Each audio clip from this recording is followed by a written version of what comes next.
Jacques Cyr aime son Sauveur et désire en parler.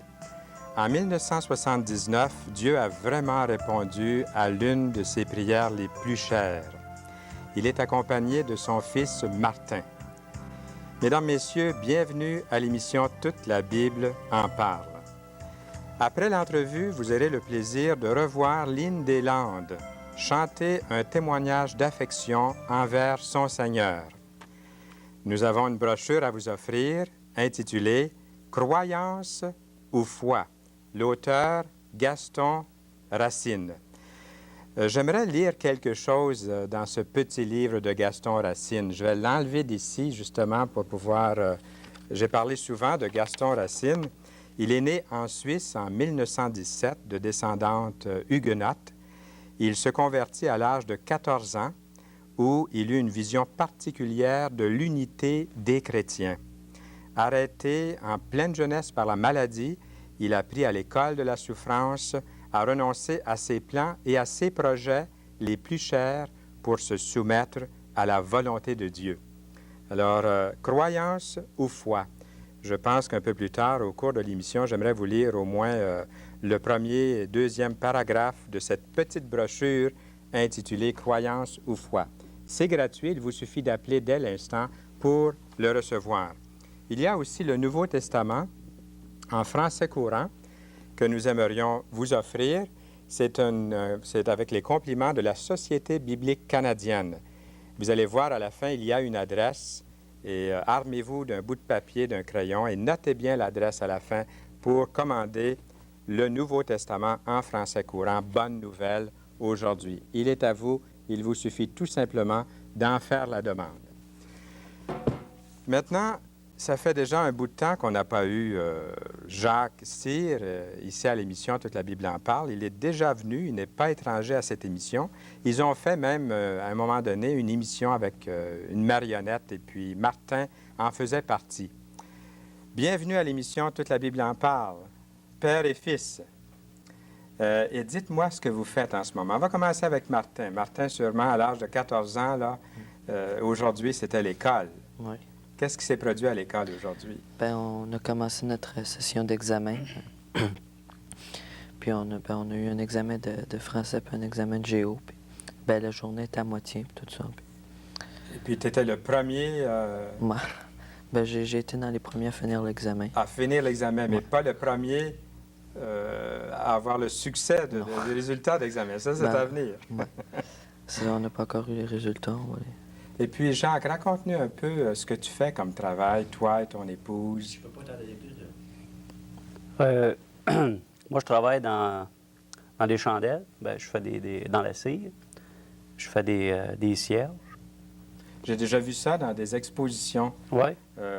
surtout dans des villages d'antiquité là, qui ont été préservés, des maisons qu'on a aménagées spécialement pour créer un petit village.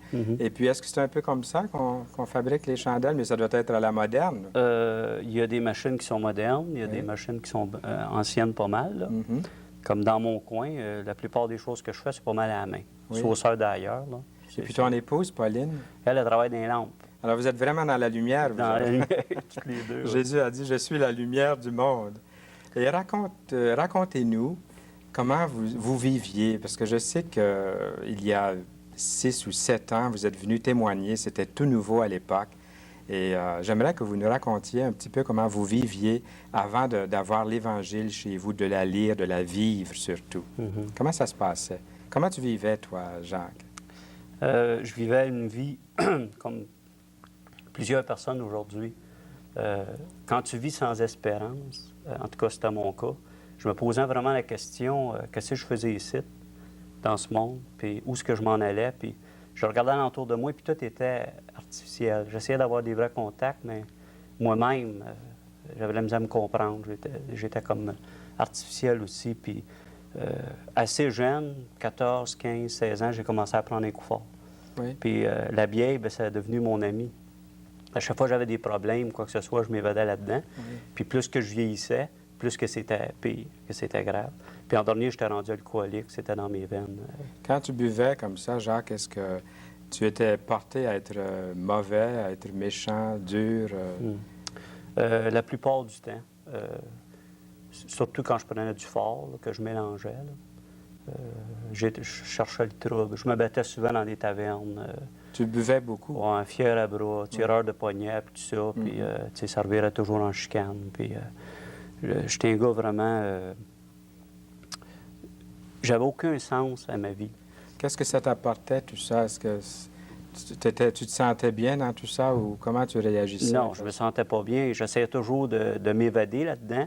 Puis à chaque fois que je me réveillais de ma brosse ou de mon cou, c'était toujours de pire en pire. Puis même, j'ai déjà essayé de m'enlever la vie. Une fois, je me rappelle, j'étais pas un cadeau. là. C'est ça que je témoigne, comment est-ce que Jésus a changé ma vie. Je veux dire, une fois, je m'en allais sur la rue, puis il y avait un camion là. J'ai sauté dedans, puis j'ai parti avec, tu sais. Puis j'ai pris une petite route, puis c'était marqué, il y avait une pancarte, tu sais, que ça revirait carré, puis il fallait modérer. Puis j'ai dit, tiens, puis j'étais conscient, je me rappelle, j'étais écœuré de la vie, puis j'avais peut-être une vingtaine d'années à ce moment-là. Puis j'ai écrasé à la planche, puis j'ai rentré dans le décor. Mais Dieu n'a pas permis que je me tue, tu sais. Le truck est reviré en envers 2-3 fois, j'ai sorti du truck, je me suis réveillé en dehors du truck. Puis là, ça dégoûtait, je pensais que c'était mon sang, que j'étais mort. Puis je me suis levé, j'ai commencé à me toucher. Mais c'était pas c'était l'atteindre parce que le truck était en envers. Là, j'ai attendu du bruit, je pensais que c'était la police, j'ai sauté, j'ai éteint les lumières. Puis là, après ça, j'ai ressorti, puis j'ai pogné un livre pour m'en retourner chez nous. En tout cas, je ne veux pas allonger là-dessus, mais c'était un peu ma vie, puis c'est une grâce de Dieu que j'ai pas été en prison plus que ça. J'y ai été 3 jours. J'avais été pogné justement pour un vol de char. Puis je m'en avais tiré à bon compte, parce que je pense que si j'aurais été en dedans, ça aurait été plus pire, tu sais. Mais Dieu n'a pas permis. Puis il y a eu tout un changement, évidemment, à 32 ans.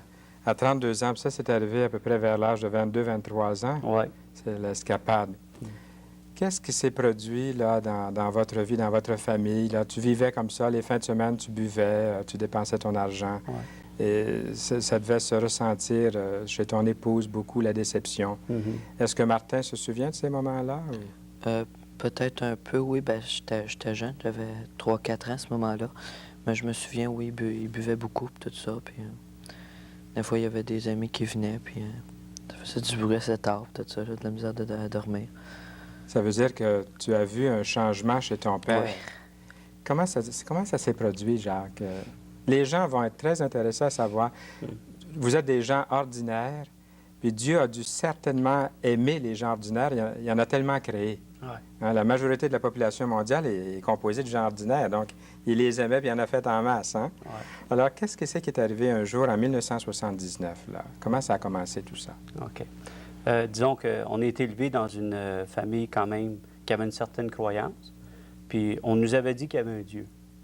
Mais moi, je ne l'avais jamais vu. Puis quand je regardais alentour de moi, je voyais aucun amour. Puis Dieu, il n'était pas là, tu sais. Mais la création, puis qu'est-ce qu'on m'avait enseigné, je me disais, faut qu'il y ait quelque chose, tu sais. On ne peut pas juste être... il y a eu une explosion, pour on est né. Ça n'a pas d'allure, tu sais. C'est comme si tu me dirais, mon char, il y a eu une explosion, puis il s'est créé, tu sais. Il y a quelqu'un qui y a pensé. Fait que je travaillais à Gazbec. C'était un job d'été que j'avais, un travail d'été. Puis c'était en fin de l'été, il faisait beau, puis je travaillais dehors le matin. Puis je regardais au ciel, puis j'étais malade de boisson, mais j'étais pas chaud, là, rien de ça. Puis c'était un cri de secours, tu sais. Puis là, j'ai regardé au ciel, puis j'ai dit, il paraît qu'il y a un Dieu en quelque part, tu sais, simplement comme ça. Bien, j'ai dit, si t'es là, montre-moi-les, tu sais. Parce que si t'es pas là, moi, je laisse ma femme, je fais ma vie, buvons et mangeons, parce que demain, on va mourir. La vie, elle n'a pas de sens. Pour moi, s'il n'y a pas de Dieu, la vie n'a pas de sens. Tu sais, je veux dire, ça tient pas. Tu fais pas un appel de même à Dieu, tu sais, sans qu'il arrive quelque chose. C'est une prière très intense que tu faisais là. Oui. Et Dieu t'a entendu? Oui. J'ai été dans le parc pour dîner cette même journée-là. J'étais assis, je regardais des enfants jouer dans un carreau de sable. Puis la nature, tout à coup, mes yeux sont comme rouverts à la nature. Il y avait quelque chose qui se passait, mais je ne pouvais pas l'expliquer. C'était comme une explosion intérieure. Et... En tout cas, la nature, les enfants, là, je me voyais un homme, tout était différent. Puis je disais, bien, il y a quelque chose dans l'air. Dieu, il est là, il y a quelque chose qui se passe, mais je ne pouvais pas l'expliquer, tu sais. Ça ne s'explique pas, puis ça ne se voit pas. C'est quelque chose qui se fait intérieurement parce que j'ai crié au secours. Avoir su qu'il fallait que je me répande d'être là, je l'aurais fait à genoux là devant tout le monde, tu sais. Oui.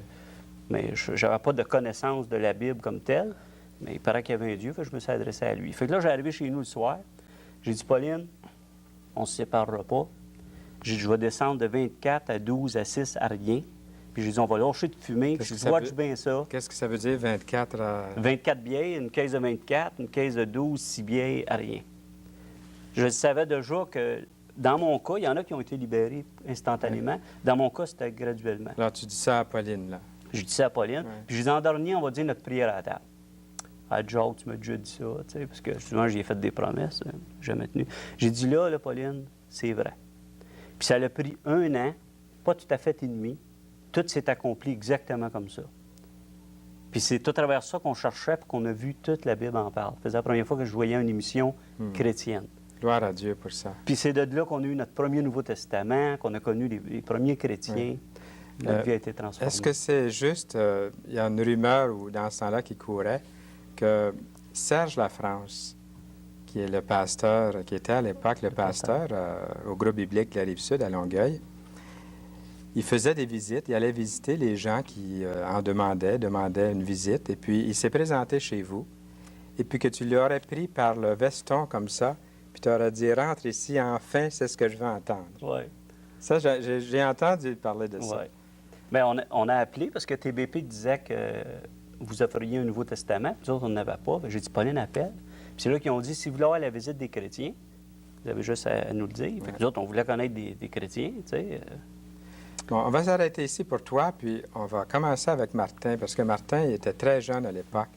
Puis il a 14 ans aujourd'hui, ça fait combien d'années, là? Ça fait plusieurs années. Comment est-ce qu'un garçon de 14 ans peut dire ce que Dieu a fait dans sa vie, là?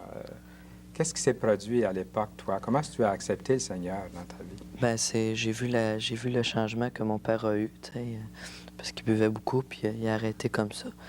Parce que ça m'a beaucoup aidé. Puis à un moment donné, ben, j'étais en train de faire un mauvais coup dans ma chambre. Puis là, mon père a passé à côté. Puis là, j'ai dit, ah, ça y est, il va me faire poigner, tu sais. Puis là, il m'a appelé dans la chambre d'à côté. Puis il a commencé à me parler. Puis là, il m'a dit, tu veux-tu accepter le Seigneur, tout ça? Puis j'ai dit, oui, mais je veux attendre de connaître la Bible par cœur avant.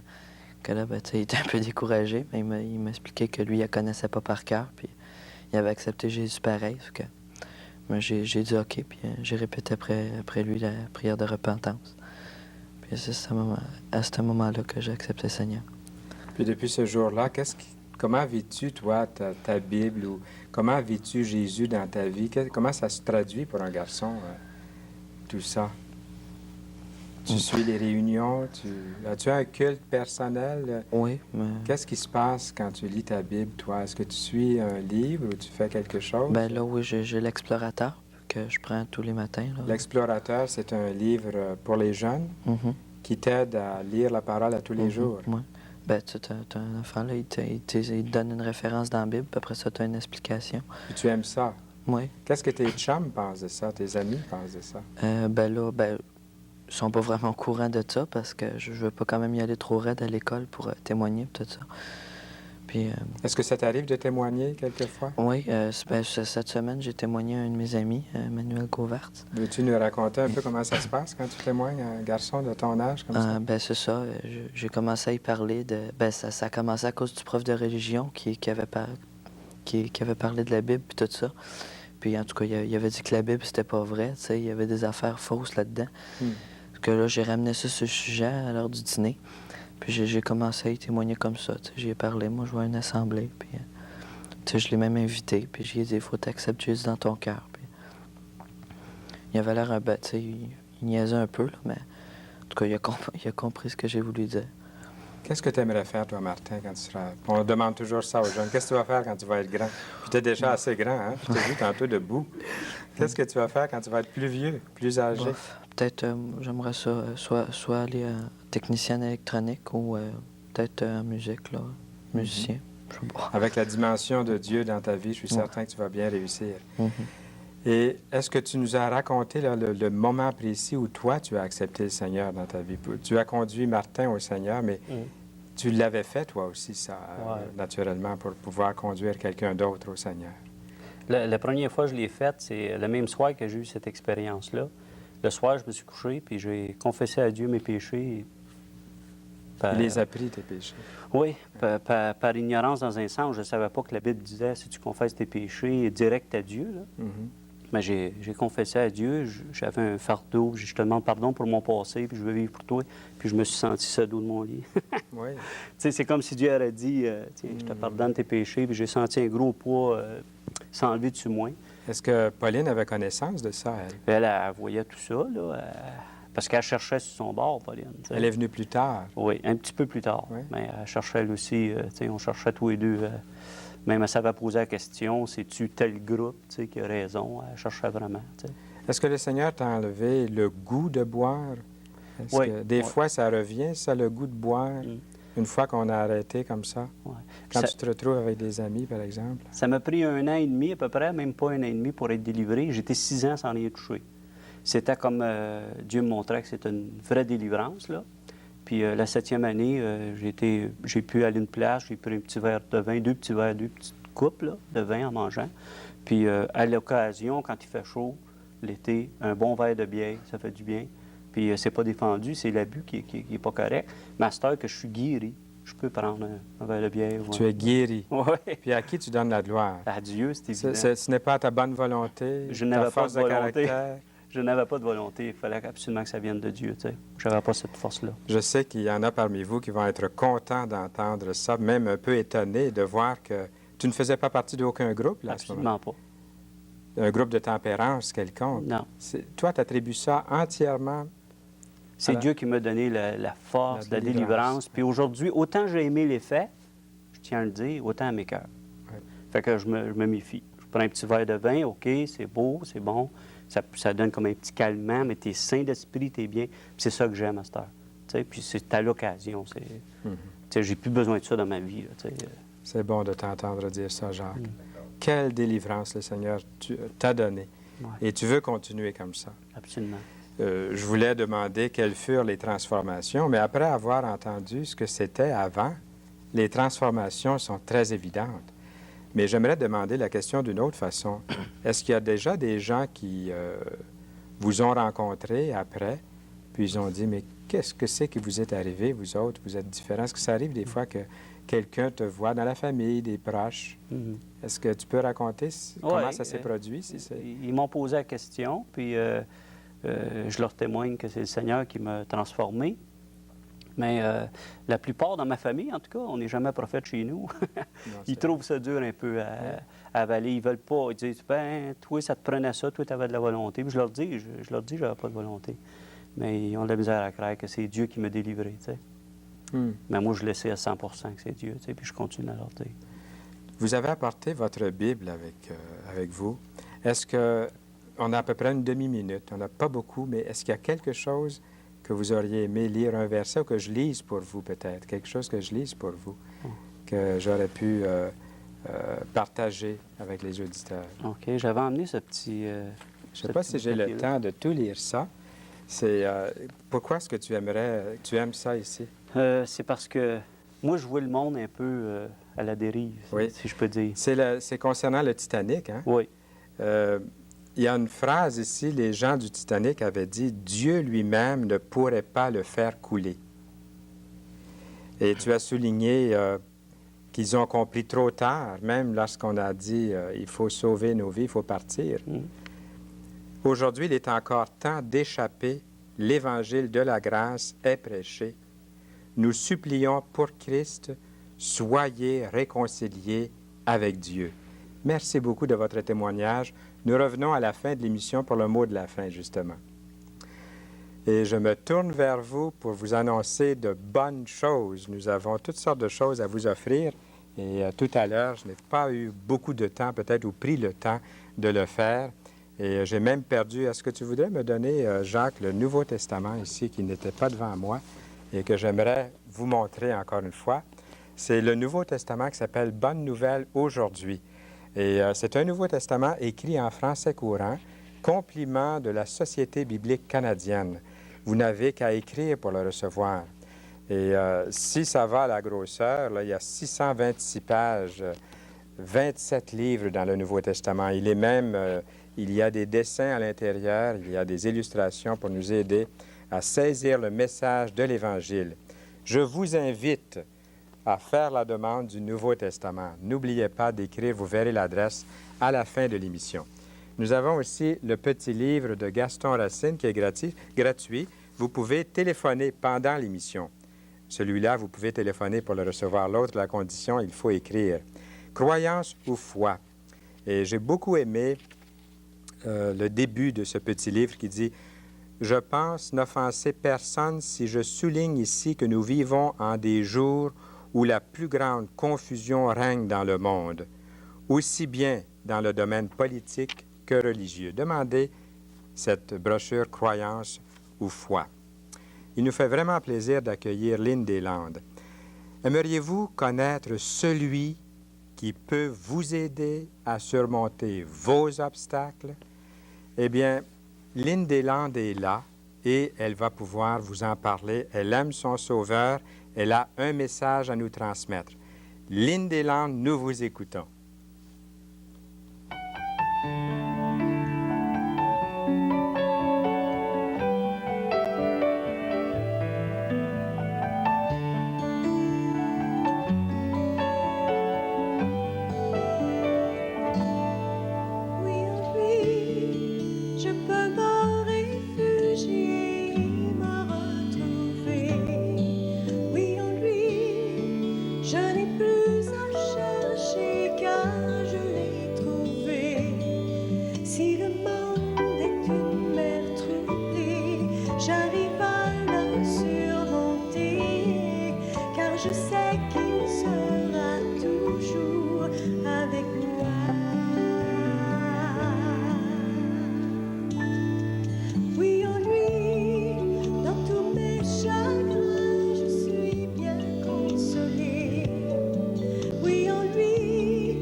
Lynn Deslandes, on peut vraiment compter sur le Seigneur, n'est-ce pas? Lynn nous en a témoigné et elle vit ce message-là. C'est comme Jacques et Martin, père et fils.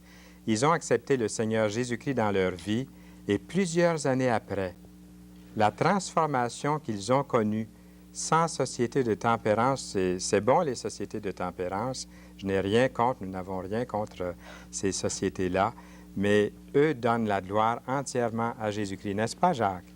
Absolument. Est-ce que vous avez encore un mot de la fin à nous communiquer? Bien, j'aimerais peut-être partager juste un verset. Oui. OK, c'est dans 2 Corinthiens 5, 17. « Si quelqu'un est en Christ, Jésus, il est une nouvelle création. Les choses anciennes sont passées. Voici, toute chose est devenue nouvelle. Et tout cela vient de Dieu, qui nous a réconciliés avec lui par Christ. » Amen. C'est un verset qui me parle beaucoup. C'est lui qui fait le changement en nous. Quand tu acceptes Jésus dans ton cœur comme un enfant, simplement, que Comme t'avoues que t'es Martin un l'a fait, pécheur. hein, comme Ouais. un enfant. Ouais. Maintenant, c'est un jeune homme qui continue avec Jésus dans sa vie. J'ai demandé à Martin tantôt ce qu'il ferait, et très, très brièvement, qu'est-ce que tu vois pour l'avenir pour toi? Qu'est-ce que tu aimerais faire encore pour le Seigneur? Évidemment, avoir plus de temps pour être... parce que le travail demande beaucoup, Oui. évidemment. Tu sais, on Mhm. arrive des fois épuisé le soir, fait qu'on est moins libre pour pouvoir partager cette bonne nouvelle. Mais ça brûle en moi, évidemment, puis avoir un peu plus de temps éventuellement Pour aller témoigner. pour témoigner selon la force que le Seigneur m'a donnée. Oui. Et toi, c'est la même chose, Martin? Bon succès, Martin, dans tes études. Lâche pas, continue, puis surtout le Seigneur qui continue avec toi à cheminer au cours de votre route. Et dites un beau bonjour à Pauline, ta mère et ton épouse, que je connais bien aussi, et on la salue bien, au nom du Seigneur. Eh bien, n'oubliez pas que dans quelques instants, vous aurez l'occasion de prendre votre crayon et puis de noter l'adresse pour recevoir un joli Nouveau Testament intitulé « Bonne nouvelle aujourd'hui ». Il est à vous, il vous suffit d'en faire la demande, un don de la Société biblique canadienne. Il y a aussi cette brochure par Gaston Racine, « Croyance ou foi ». Demandez-la immédiatement pendant que vous avez encore quelques instants pour appeler au cours de cette émission. Dès la prochaine émission, nous aurons le plaisir de revoir Lynn Deslandes, qui sera là parmi nous pour apporter un message par ses chants. Et j'apporterai un message de la parole intitulé « Jésus, la porte des brebis ». À bientôt!